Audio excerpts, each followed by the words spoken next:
Welcome back sa aking YouTube channel. Para sa mga first time lang po na manood, please click mo na yung Jeremy's TV Manila. Anyway guys, wala nang bayad o libre lang, tulong mo na lang din sa kapwa mo. Alright, thank you very much po. So ang topic natin ngayon for today's reflection o yung ating pagninilayan sa araw nito, may mga bagay ba na sobrang gusto mo, di ba? Na kung minsan napapaniginipan mo pa, hindi siya nawawala sa isip mo, na kahit na anong ginagawa mo sa buhay ay nandun pa rin siya sa isip mo.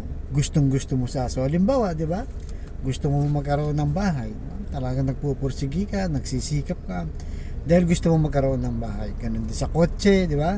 Sa mga gusto mo magnegosyo, yun ang ano mo, yun ang laging nasa isip mo. Pero itong si David guys, ang kanyang gusto hindi sa physical na bagay kundi sa spiritual, na kung saan talagang yun ang desire niya.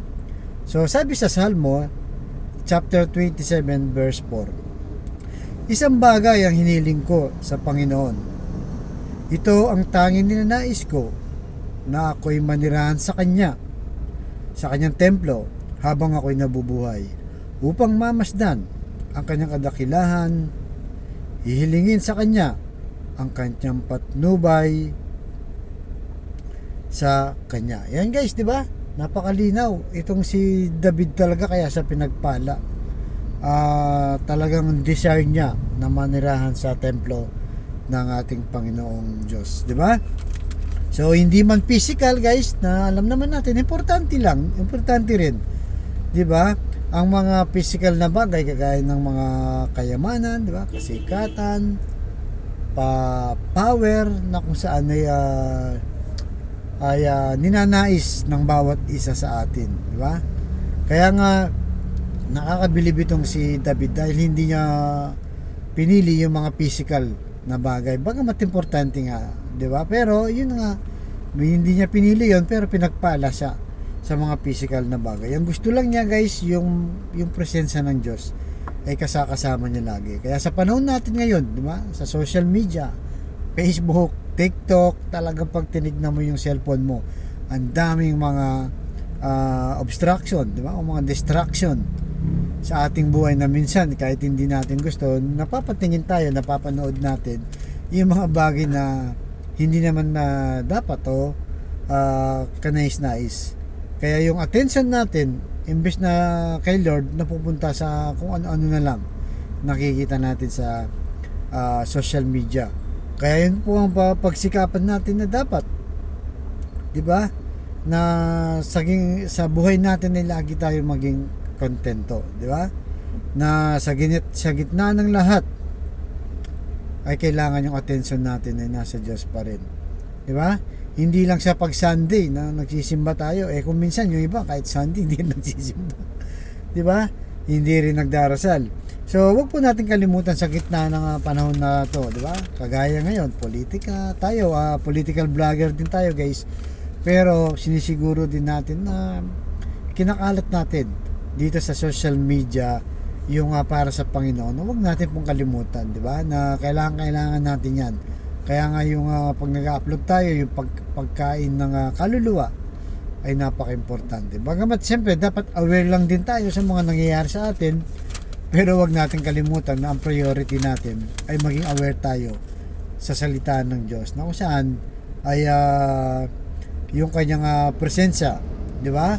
Kaya kung gusto mo ng peace of mind sa kabila ng magulong buhay dito sa mundo, social media at kung ano-ano pa, ay wag natin kalimutan na sa Diyos lang mayroong peace of mind. Importante yung mga physical din na bagay, pero mas importante yung attention natin ay sa Diyos pa rin, di ba? Kaya yan po lang nating laging dalangin na sana'y hindi tayo ma-distract sa anumang bagay na nakapaligid ngayon sa panahon natin ngayon, lalo na yung social media. Kaya sa kapatid natin ngayon nanonood sa aking vlog na may malubhanang karamdaman, problema sa pamilya at problema rin sa financial, sa kabila ng magulong mundo, sabayin mo ako sa napakasimpleng dasal. Kung ikay maniwala at magtiwala, ay tsak yun ay kanyang pagkakaloob. Tayo po'y manalangin. Lord, bless niyo po ang kapatid namin ngayon nanonood sa aking vlog. Na may malubhanan po ang karamdaman. Stage 4 cancer na, Lord. Tinaningan na po ang kanyang buhay. At kung ano-ano po ang mga karamdaman bumabalot sa kanilang katawan. Ipuhin niyo po ng iyong mapagpagaling na kamay. Haplusin niyo po, Lord. Tanggalin na kanyang karamdaman. Alam naman po namin na wala namang imposible sa iyo kung iyong loloobin. At ganoon din po sa pamilyang nasira na nagkawatak-watak dahil sa hindi pagkakaunawaan. Ipuhin niyo po ang kanilang puso na maging mapagpatawad. Tanggalin ang kanilang pride para sa kanilang pamilya.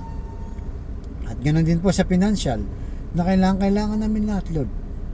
Lalong-lalo na po yung mga kapatid naming walang-wala.